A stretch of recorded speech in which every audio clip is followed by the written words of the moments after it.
हमारा दांत नहीं है तो क्या हमें इम्प्लांट लगाना चाहिए या ब्रिज। तो आज मैं बताऊंगी आपको दोनों के फायदे और नुकसान। Dental implant versus dental bridge. दांत मिसिंग होता है तो जब हम उसको रिप्लेस ब्रिज से करते हैं तो हम आसपास के दो दांतों को घिसते हैं, उसके ऊपर एक कैप लेते हैं और उनके सहारे से हम बीच की एक यूनिट लगाते हैं जो मिसिंग दांत को रिप्लेस करती है।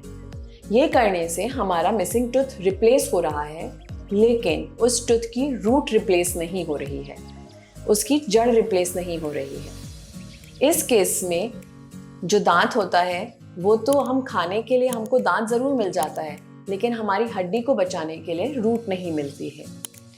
इसलिए हम प्रेफर करते हैं डेंटल इम्प्लांट्स।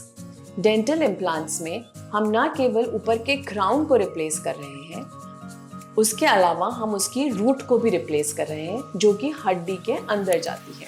और रूट लगने से हमारी हड्डी का बचाव होता है।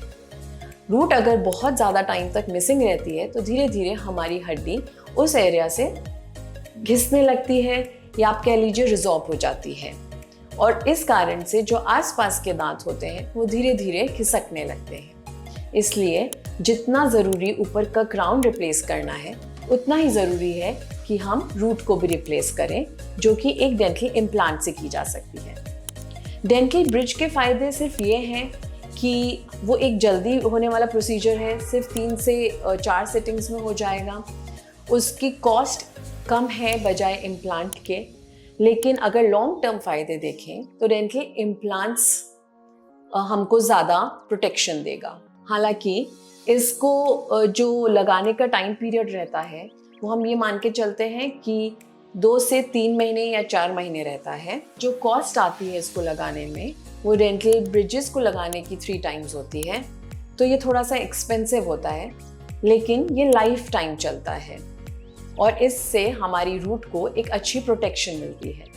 तो अगर हमसे कोई पूछे कि हमें डेंटल ब्रिज से रिप्लेस कराना चाहिए या डेंटल इम्प्लांट से, तो अगर आप इम्प्लांट्स अफोर्ड कर सकते हैं तो फर्स्ट चॉइस डेंटल इम्प्लांट्स और सेकंड चॉइस डेंटल ब्रिज रहती है।